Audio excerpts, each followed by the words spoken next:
Vayamos a Segunda de Timoteo, estaré leyendo un versículo de allí un momento. Segunda de Timoteo, el capítulo 3, versículo 16 y 17.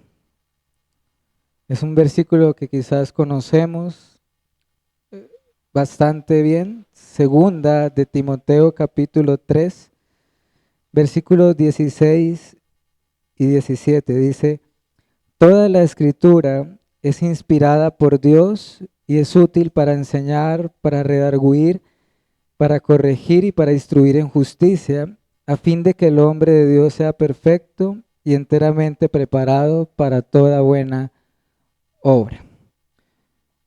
Hermanos, en este tiempo de predicación expositiva, nosotros, fieles a nuestra convicción, creemos que lo más saludable es que estudiemos algún libro de las Escrituras de manera expositiva y de manera consecutiva, es decir, verso a verso, capítulo a capítulo. El día de hoy, por la providencia del Señor, nos corresponde dar inicio a un nuevo estudio de un libro de la Biblia. Acabamos de terminar la carta a los Romanos y, como dice el texto que acabo de leer de Segunda de Timoteo, cualquier libro de la palabra de Dios es inspirado por Dios, ¿cierto? Y es útil. Y podemos tener la seguridad, como leíamos en Pedro, de que es confiable, de que es suficiente, autoritativo, y que cualquiera de estos 66 libros que tiene la palabra de Dios es completamente inspirado por el Espíritu Santo. Eso quiere decir que cualquiera que leamos o estudiamos como iglesia va a ser provechoso y necesario. De todos podemos aprender, todos nos ayudarán a corregir, a instruirnos en la justicia que es en Cristo Jesús, que es el camino de la salvación. Todos ellos son parte de la historia de la redención, cada uno de estos 63 libros, y todos ellos apuntan a Cristo. En ese sentido, estuve pensando por un tiempo, cuál libro de la Biblia sería apropiado dar inicio, de manera consecutiva o de manera expositiva. Ya sea del Nuevo Testamento o del Antiguo Testamento.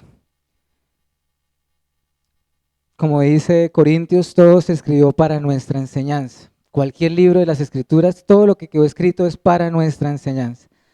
De manera que, hermanos, el Señor puso en mi corazón el deseo de que estudiemos a partir de este momento, en este espacio, alguno de los evangelios. Pero me incliné específicamente para que empecemos a estudiar, Dios mediante, el Evangelio de Mateo. El Evangelio de Mateo. De manera que creo que va a ser provechoso para todos, hermanos, que lo estudiemos como iglesia, de manera congregacional, este Evangelio.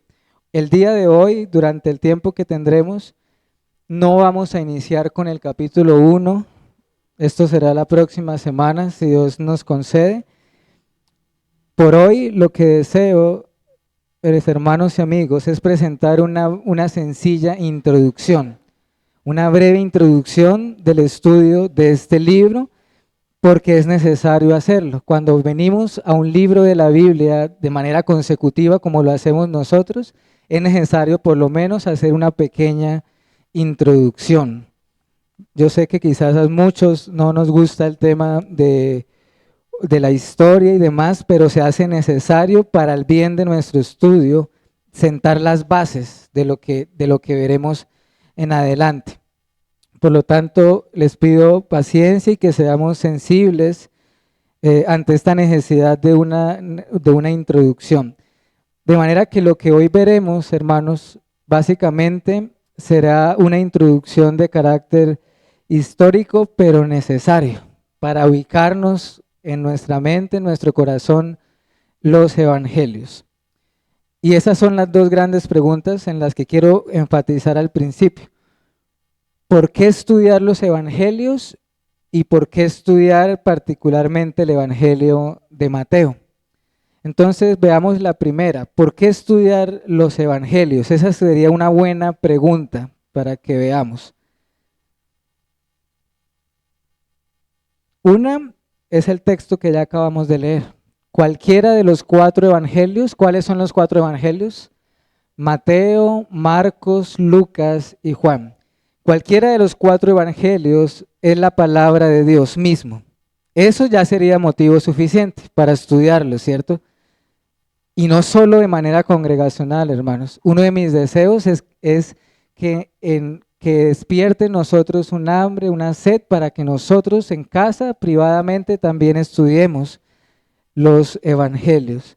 Sin embargo, creo que una de las razones principales que quizás me llevaron a considerar este libro es, por supuesto, su contenido.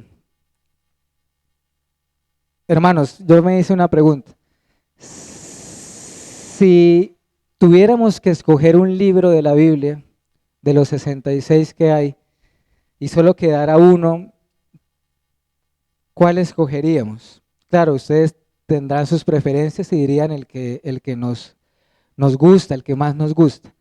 Pero hermanos, creo que sin duda alguna los evangelios tienen una gran importancia en todas las Sagradas Escrituras, por lo que está contenido allí. Porque los evangelios es todo lo que el Antiguo Testamento anunció de antemano, profetizó. Y es todo lo que el Nuevo Testamento, o sea, de atrás para adelante fue lo que el Antiguo Testamento anunció. Y todo lo que las cartas de Pablo, las epístolas, ¿cuál es la base de eso? Los evangelios. Esa es la base de todo el Nuevo Testamento también. Y básicamente, ¿qué tenemos en cualquiera de los 4 evangelios? La vida y la obra ¿de quién? De nuestro Señor Jesucristo. Y solo eso debería erizarnos la piel y conmovernos profundamente, mis hermanos. Porque los evangelios nos presentan los acontecimientos de la vida de nuestro Salvador, Cristo Jesús. Nos presenta la obra en la cruz, nos presenta su resurrección, nos presenta las obras de Cristo, nos presenta lo que salió de sus mismísimos labios. Ahorita cantábamos bellas palabras de vida. Recuerden lo que Pedro le dijo al Señor: ¿a quién más iremos si solo tú tienes palabras de vida eterna? ¿No sería eso motivo suficiente para entusiasmarnos y despertar nuestro apetito por los evangelios? Eso es suficiente, hermanos. No necesitamos de más razones. Si Jesús es nuestro Señor y Salvador, entonces tú y yo anhelamos oír y aprender de sus palabras y de sus obras. De manera que los 4 evangelios giran en torno a la vida, a la obra y el ministerio de Jesucristo, el Hijo de Dios, del Verbo hecho a carne, de la segunda persona de la Trinidad, en aquel que dice la Biblia, en el cual están escondidos todos los tesoros de la sabiduría y del conocimiento, Colosenses 2:3. Nosotros queremos, si somos cristianos, oír la verdad misma en persona, el único camino. Queremos escuchar al Cordero, queremos escuchar al León de Judá, queremos escuchar al profeta, al rey, al sacerdote, al mediador, queremos escuchar al consejero, al admirable, al Dios fuerte, al príncipe de paz. Queremos escuchar al sol de justicia, al primero y al último, al amén, a la cabeza y el fundamento de la iglesia, al buen pastor, aquel que lo llena todo en todo. Por eso, hermanos, es importante que consideremos los evangelios. Pero ahora, ¿por qué estudiar el evangelio de Mateo en particular? Esa también es una buena pregunta. No podemos decir que un evangelio sea superior al otro, porque los 4 iglesias son necesarios y son indispensables en la revelación de Dios. Sin alguno de los 4 evangelios, lo que sabemos del Señor sería incompleto. Por eso la Biblia está completa en estos 66 libros. Por lo tanto, no es que esté resaltando Mateo por encima de los demás. Usted puede tener preferencias por Marcos, por Lucas, yo tengo preferencias por Juan, pero cada uno de los 4 evangelios es particular, tiene su brillo propio, por así decirlo. Por ejemplo, de Mateo, que es el libro que, si el Señor lo permite, vamos a estar meditando juntos. El contenido de Mateo es maravilloso. ¿Cómo inicia Mateo? Con una genealogía del Hijo de Dios, de Jesucristo. El hijo de David, el hijo de Abraham. ¿Y cómo termina Mateo? Con una promesa. He aquí que Él estará con su iglesia hasta el fin del mundo. El Evangelio de Mateo nos presenta varios acontecimientos importantes en la vida de Jesucristo. ¿Como cuáles? Bueno, su nacimiento, nada más y nada menos. El misterio de la encarnación. Dios habitando entre nosotros. ¿Qué otros acontecimientos tenemos en Mateo? Su bautismo, para ejemplo nuestro. Tenemos todo el inicio y el desarrollo de su ministerio en esta tierra. ¿Qué acontecimientos más? Por ejemplo, la elección de los apóstoles, la transfiguración, la entrada triunfal a Jerusalén y, por supuesto, el Calvario y la tumba vacía. El Evangelio de Mateo no solo presenta acontecimientos, también enseñanzas directas que salieron de los labios de Cristo. Por ejemplo, es en Mateo que tenemos el sermón más poderoso de la historia. ¿Saben ustedes cuál es el sermón más poderoso de la historia?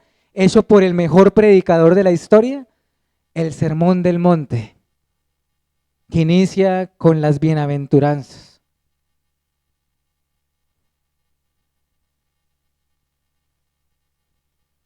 Tenemos enseñanzas explícitas de Cristo a sus discípulos. Tenemos enseñanzas mediante sus parábolas. Tenemos enseñanza mediante profecías, Mateo 24. Tenemos enseñanzas mediante la gran comisión. También en Mateo tenemos obras de Cristo, entre ellas sus ¿qué? Cuando hablamos de obras nos referimos a ¿qué? Sus milagros, hermanos y amigos. Tenemos la santidad, la sanidad del leproso, al siervo del centurión, la suegra de Pedro, los endemoniados gadarenos, el paralítico, y así podríamos enumerar muchos más. Tenemos los viajes de Cristo, su ministerio. Por todo esto, mis hermanos y amigos, deberíamos considerar el Evangelio de Mateo. Y quizás si nos ponemos a pensar, salgan más razones, por supuesto. Otra que pienso que se me ocurre es que Mateo, hermanos y amigos, constituye el primer libro del ¿qué? Del Nuevo Testamento.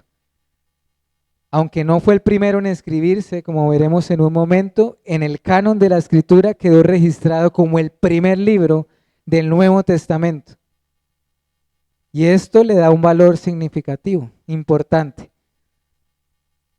por todo lo que implica y significa el Nuevo Testamento para los cristianos. De manera, hermanos, que habiendo considerado esas dos preguntas, que es la razón de lo que vamos a estar haciendo en los próximos meses, quisiera que viéramos algunos datos necesarios para el contexto, como que sirvan de base para nuestro estudio. Buscaremos responder a las siguientes preguntas a modo de introducción. ¿Quién lo escribió?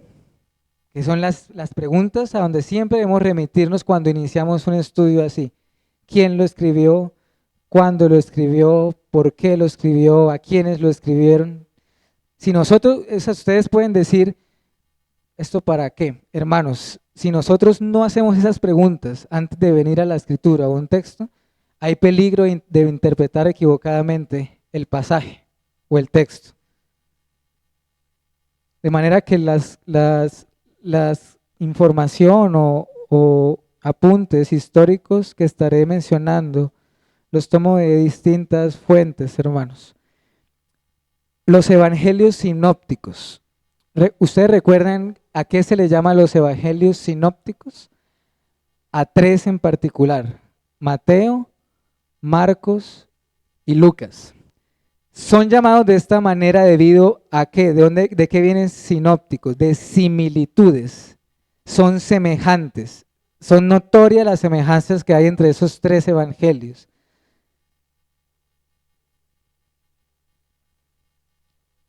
Algo importante, hermanos, es que, y les decía ahorita, generalmente se había pensado durante muchos años que Mateo había sido el primero en escribirse, pero el consenso general es que el primer evangelio que fue escrito fue el evangelio de Marcos y que Mateo y Lucas se apoyaron en el trabajo hecho por Marcos. Presentan el mismo evangelio, no solo estos tres, sino Juan también, por supuesto, que es el evangelio de ¿quién? De Jesucristo. Pero sus autores son distintos, sus enfoques son distintos. Por ejemplo, Mateo fue dirigido ¿a quiénes? Y ahorita lo vamos a ver, a judíos principalmente. Marcos le escribió a los romanos. Lucas les escribió a los griegos. Y todos hablan de Cristo, de su ministerio. Pero cada uno lo presenta como, decirlo, como de un ángulo distinto, de un ángulo diferente. No existe contradicción alguna en los evangelios, sino que más bien lo que podemos apreciar es que los cuatro se complementan entre sí de una manera perfecta y en armonía. Mateo se enfoca en el reino de Dios. Marcos se enfoca en el siervo, Cristo como el siervo sufriente. Lucas como el Cristo, el Hijo de Dios y el Hijo del hombre. Juan es un evangelio teológico. ¿Cómo comienza Juan? En el principio estaba el Verbo. De manera que lo que quiero decir, hermanos, es que son similares, pero no son iguales. Algo que también es necesario que meditemos un momento, hermanos, es cuál es la ubicación de Mateo en toda la historia de las Escrituras. Es el primero, ¿cierto?, del Nuevo Testamento. Pero hay una pregunta: ¿qué sucedió antes de Mateo? ¿Qué sucedió antes de Mateo? ¿Qué sucedió entre Malaquías, que es el último libro del Antiguo Testamento, y Mateo? Esto, mis hermanos, es lo que se conoce como el periodo intertestamentario. ¿Qué ocurrió en ese periodo? Entre Malaquías y Juan el Bautista, que fue el que preparó el camino al Salvador. Hermanos, lo que acá pasó según la historia, y lo que voy a mencionar ahorita, desde luego no lo tomo, hermanos, de fuente, ni lo estoy inventando. Pasaron 400 años de silencio. ¿Silencio en qué sentido? Silencio profético, donde Dios no envió mensaje a Israel en 400 años.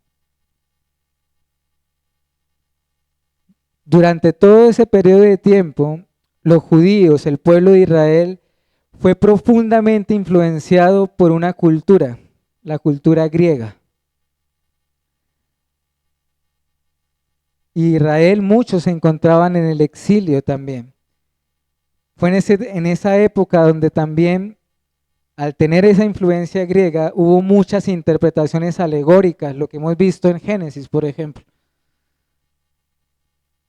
En esa época, lo que estoy mencionando es algunas de las principales cosas que acontecieron en ese periodo, que obviamente en la Biblia no está registrado, pero que se conoce por la historia. ¿Qué suceso relevante pasó en ese periodo de 400 años? Por ejemplo, mis hermanos y amigos, fue en ese periodo de tiempo donde se tradujo los libros del Antiguo Testamento hebreo al griego, una versión llamada la Septuaginta, que ¿por qué es importante? Porque los autores del Nuevo Testamento la citaron textualmente y Mateo la citó textualmente en su Evangelio. Históricamente pasaron muchas cosas en ese periodo. Hubo un rey que se llamó Antíoco que profanó el templo en Jerusalén y que incluso en esa época los judíos asociaron eso, ¿saben con qué? Con la abominación desoladora profetizada por Daniel. Y así hubo revueltas de parte y parte, hasta que efectivamente, ¿cuál fue el imperio en el cual nació nuestro Señor Jesucristo? Roma, ¿cierto? Israel fue ocupada por Roma en el año 63 antes de Cristo. Y en el año 40 nombraron a Herodes el Grande, ¿le suena? Como rey de los judíos. Y es así como inicia la historia del Nuevo Testamento. Era un rey malvado, ¿cierto? Pero Israel tenía la esperanza de su Mesías, prometido desde la antigüedad por los profetas, por los padres. Cuando el Señor Jesús nace, el emperador era Augusto, familiar de Julio César. Y mencionaré algunos reyes rápidamente que estuvieron durante la vida de Cristo. En Judea, por ejemplo, gobernó un rey llamado Arquelao. Él fue hijo de Herodes el Grande. Después hubo un tiempo donde Israel quedó en jurisdicción directa del Senado romano. ¿Por qué es importante eso? Le llamaban los prefectos o procónsules, entre ellos, ¿cuál es el más famoso? Poncio Pilato. Poncio Pilato. En Galilea gobernó un Herodes Antipas, que fue el que mató a Jacobo, que fue herido gravemente por orgullo, que está narrado en el libro de Hechos de los Apóstoles. Posteriormente llegaría un rey malvado llamado como Nerón, que se terminó suicidando en el año 68 después de Cristo. Y así hubo tensión entre Israel y Roma y todo culminó, ¿sabe con qué? Con la destrucción de Jerusalén y del templo en el año 70 después de Cristo. ¿Por qué es importante todo eso? Para enlazar lo que sigue, la fecha en que se escribió el Evangelio de Mateo. Los comentaristas no tienen un año exacto, pero el aproximado de la mayoría es que esto ocurrió entre el año 70 o el año 90 después de Cristo, que Mateo fue escrito. En cuanto a su autor, pensemos un momento en el autor. Y eso es evidente, ¿cierto? El Evangelio lleva el nombre de su autor. Toda la tradición de la iglesia, la mayoría han asumido que Mateo es el autor de este Evangelio. ¿Quién fue Mateo? Pensemos un momento en eso también, según las Escrituras. Bueno, hermanos, veámoslo desde dos aspectos. Por un lado, la Biblia nos enseña cuál fue su oficio. Recuerden ustedes cuál fue la ocupación de Mateo, ¿cierto? Recaudador de impuestos, o también llamados publicanos. Este, hermanos y amigos, era uno de los oficios más despreciables, odiados por todos los judíos, debido a que los publicanos, ¿qué hacían? En otras palabras, se dedicaban a cobrar el tributo o los impuestos a sus conciudadanos, compatriotas, para darlos a Roma, que estaban subyugados por Roma, oprimidos. Por lo tanto, naturalmente, ¿cómo eran vistos los publicanos? Traidores. Eran vistos como traidores, como aliados de Roma. Por lo tanto, así era visto nuestro autor. Así era visto Mateo, especialmente por los fariseos. De allí la indignación cuando ven a Cristo entrando en casa de Mateo. ¿Cómo entra tu maestro en casa de pecadores y publicanos? Eran lo peor de lo peor en la sociedad judía en aquellos momentos. Pero también ese que fue publicano vino a ser ¿qué? Apóstol de Jesucristo, con todo y lo que fue antes. Eso nos muestra que la gracia de Dios, hermanos. Mateo fue llamado y comisionado por Cristo mismo en persona y dejó su antiguo trabajo para siempre y se convirtió en uno de los 12 apóstoles del Cordero. O sea que Mateo gozó de la autoridad y el privilegio de ser uno de los 12. Maravilloso testimonio de la gracia de Dios. Que el Señor se haya fijado en él y lo haya escogido. Mateo también es llamado en la Biblia con otro nombre, no sé si lo recuerdan. Leví, hijo de Alfeo. Es posible que Mateo, por su trabajo, conociera de varios idiomas, ¿cierto? Porque él tenía que interactuar con los judíos y con los romanos. Por eso Mateo fue escrito principalmente en griego. Mateo fue llamado en la ciudad de Capernaum, obedece al Señor, se encuentra con el Cristo resucitado en Hechos 1:13, vayamos allá en nuestras Biblias, Hechos de los Apóstoles, capítulo 1, versículo 12 y 13. Hechos 1, 12 y 13. Entonces volvieron a Jerusalén desde el monte que se llama el Olivar, el cual está cerca de Jerusalén, camino de un día de reposo. Hechos 1:13. Y entrados subieron al aposento alto, donde moraban Pedro y Jacobo, Juan, Andrés, Felipe, Tomás, Bartolomé, ¿y quién? Mateo y Jacobo, hijo de Alfeo, Simón el celote y Judas, hermano de Jacobo. No se vuelve a mencionar más a Mateo en las Escrituras, pero sí en la historia hay ciertos datos de él, especialmente en cuanto a su muerte. John Fox, que es uno en su famoso libro de los mártires, nos cuenta que Mateo, después de esto, desarrolló su labor misionera y lo llevaron al país de Etiopía, donde sufrió el martirio atravesado por una lanza en este país, en Etiopía, por un rey que se opuso a su predicación. En cuanto a los destinatarios de este libro, también es importante que lo consideremos brevemente. Mateo escribe su evangelio pensando y dirigido a los judíos, sus conciudadanos. ¿Por qué? ¿Por qué en ellos, hermanos? Porque ellos ampliamente, en su mayoría, no todos, ellos mismos eran un ejemplo que no todos, pero la mayoría habían que rechazado abiertamente al Mesías prometido.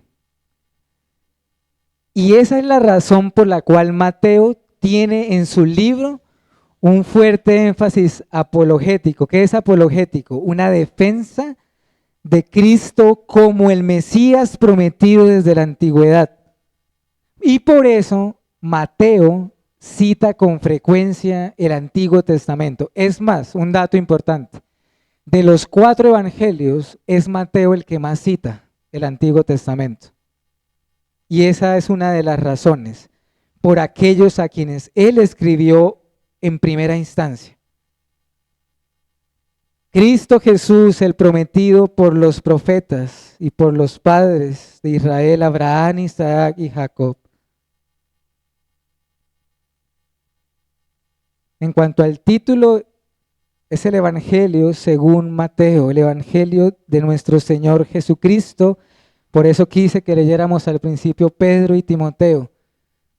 Los santos hombres de Dios escribieron siendo inspirados por el Espíritu Santo. Hermanos, si ustedes alguna vez oyen de otros evangelios, por eso esos evangelios son llamados deuterocanónicos o apócrifos, no son inspirados por Dios.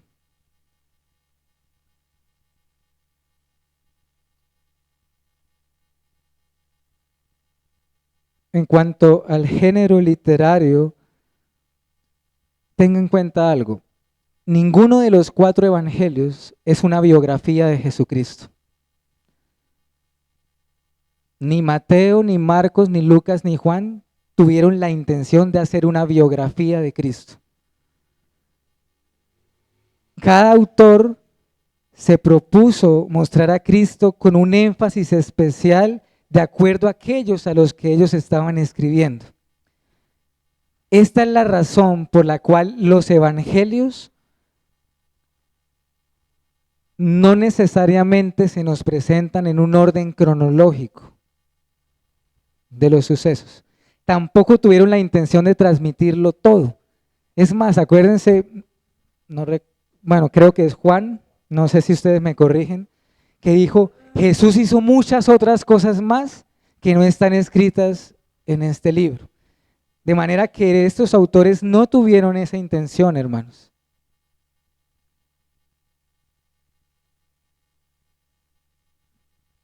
Pero sí presentar a Cristo, y especialmente los 4, eso sí se caracteriza y se ve mucho, hacen un énfasis en la muerte y en la resurrección de Cristo. Y para ir finalizando, hermanos,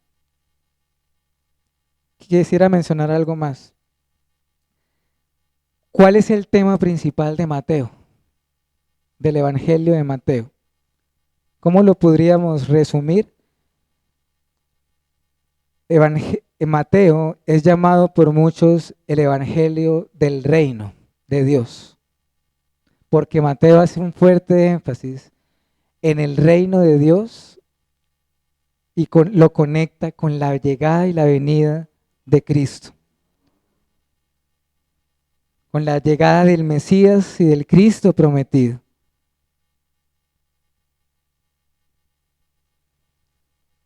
¿Cuál era una de esas profecías que Mateo quería resaltar? Por ejemplo, que Jesucristo era aquel profeta que había de venir. Todos los judíos tenían una profecía. Deuteronomio 18:18. Profeta le levantaré de en medio de sus hermanos como tú, y pondré mis palabras en su boca, y él les hablará todo lo que yo le mandare. Mateo hace un énfasis en que Cristo era aquel profeta, el profeta prometido. Algo también para resaltar. Aunque Mateo fue escrito principalmente para quienes, ¿lo recuerden? Judíos, eso no quiere decir que Mateo no enseña el plan de Dios para todas las naciones, para todos los gentiles. ¿Cómo lo sabemos? Bueno, el primer capítulo nos presenta una genealogía donde nombra a personas que no son judías. Al principio, de entrada. Y al final, hagan discípulos a todas las naciones. De manera que Mateo no fue un evangelio exclusivo para judíos, no tenía la intención de judaizar. Su enfoque iba dirigido a que aquellos que rechazaran a Cristo vieran el cumplimiento en Él, de todo.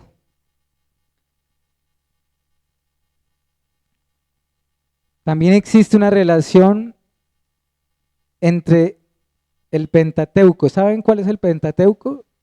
Los primeros 5 de la Biblia. El Antiguo Testamento. Todo el Antiguo Testamento descansa en esos primeros 5.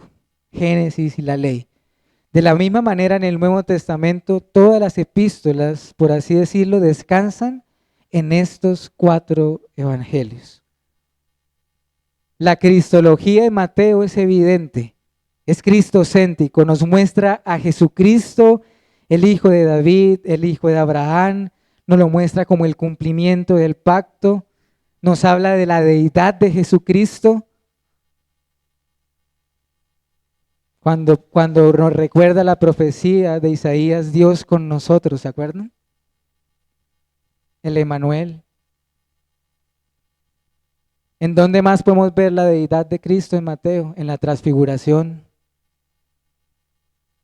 La humanidad de Cristo también, el Hijo del Hombre.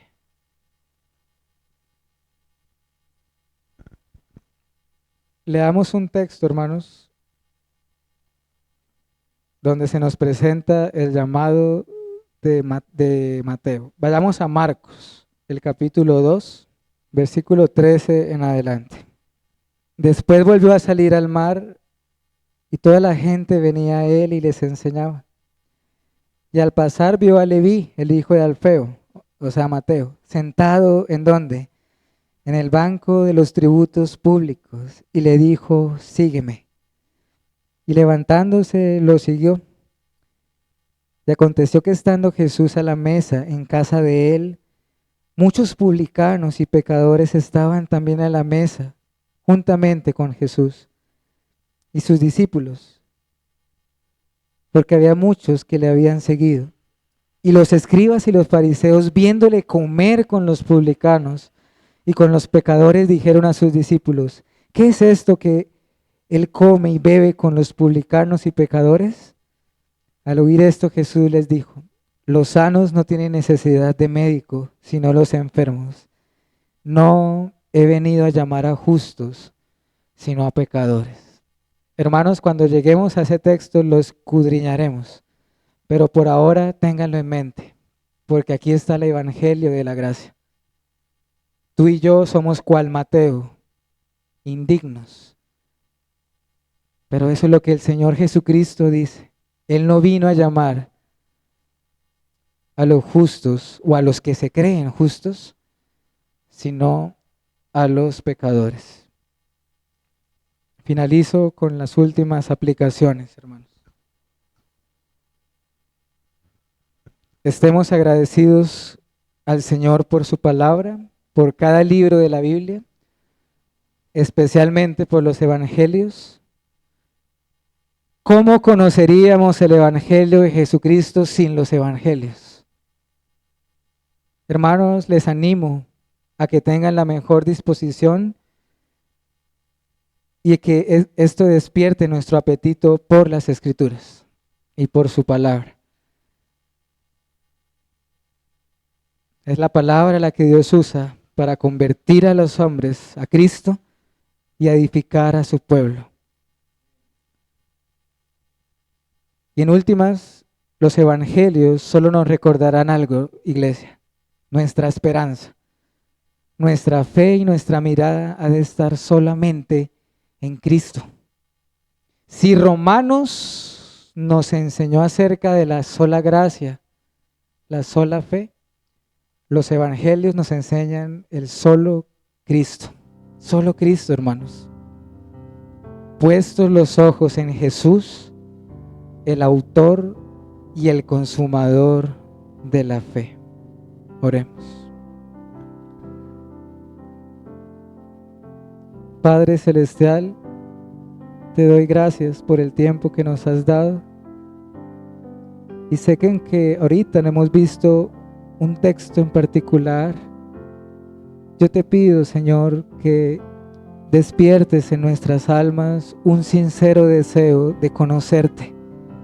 Y solo podemos conocerte a través de la palabra escrita, de lo que tú has revelado en las Escrituras. Te pido perdón, Señor, si hoy somos indiferentes a tu verdad, si no nos interesa escuchar acerca de ti. Te ruego, Señor, que hagas tu obra poderosa en cada uno de los corazones que están aquí presentes, Señor. Y te pido, Señor, que nos encamines hacia Cristo, tu Hijo. Te pido para que nuestros ojos sean abiertos y podamos ver la gloria de Jesucristo, que podamos ver tu gloria en la faz de Jesucristo. Y te damos gracias, Señor, porque nosotros, cual Mateo, somos indignos y pecadores, pero aún así tu gracia es abundante y tu gracia sigue disponible y la sigues ofreciendo al peor de los pecadores. Te alabamos y te damos gracias, Señor, por tu palabra y por los evangelios que has dejado escritos para siempre, para dar testimonio de Jesucristo. Amén y amén.